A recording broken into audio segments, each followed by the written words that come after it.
Slow or smelly drains can become a plumbing emergency fast. Get Pipe Wrench's $99 drain clearing guaranteed to work or it's free. Our plumbers arrive the same day to get things flowing again. Schedule your $99 drain clearing today at pipewrench.com. And as always, same-day service guaranteed or the visit is free. All right, let's go ahead and bring you up to date on what's going on for the rest of the afternoon into the early evening hours as a line of severe weather is possible racing its way across our region. Now, the Storm Prediction Center has issued a level 1, level 2 risk across much of our region. Across the state, we have a level 1, level 2 risk. That level 2 has been added over towards Nashville and Memphis from what we were talking about this morning. And here in East Tennessee, we do have a level 1 risk for isolated strong to severe thunderstorms. So isolated in nature, but definitely something that we're going to continue to monitor here for the rest of the afternoon and into the early evening hours. We've got a lot of storm energy in the atmosphere. Not a ton, but we have a lot. This is a buoyancy in the atmosphere, convective available potential energy. After about 7 to 9, a lot of that energy starts to work its way on out of here, at which point the severe weather potential goes down as well. So as we continue our time throughout the day today, anytime after about 3 o'clock, stay weather alert. There's our storm system at 3 o'clock here today, Eastern time, of course. Getting into the 3 to 5 o'clock hour, the storms will work their way across the Cumberland Plateau and into the valley location. So again, anytime after 3 o'clock, stay weather alert.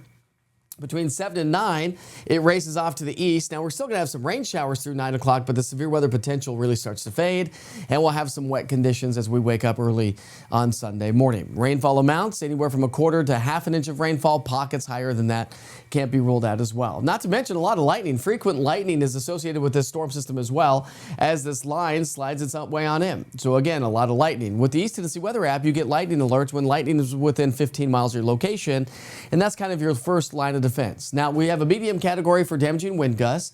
Low category, not likely when it comes to tornadoes. Hail could be small and isolated, localized flooding and flash flooding concerns with any type of severe weather, and that's exactly what we're going to be anticipating. Boy, I tell you what, the winds have been breezy and gusty already today.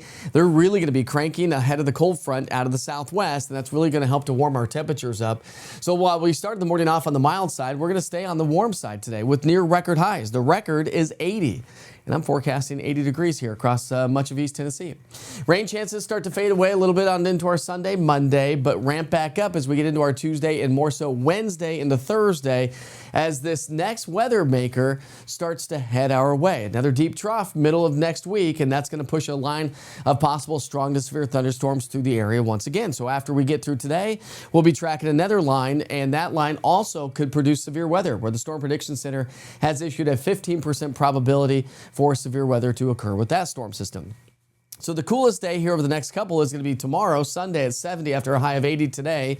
Near record highs expected Monday, Tuesday, and Wednesday. Cold front swings through. Not only is it going to bring us a line of strong thunderstorms, but drops our temperatures closer to those seasonal averages. Of course, I'll keep you posted on how this all plays out. And if you do have the East Tennessee Weather app itself, make sure you allow location services and notifications. You'll get watches and warnings, lightning data, and push notifications if I'm on doing live severe weather coverage. Have a great day.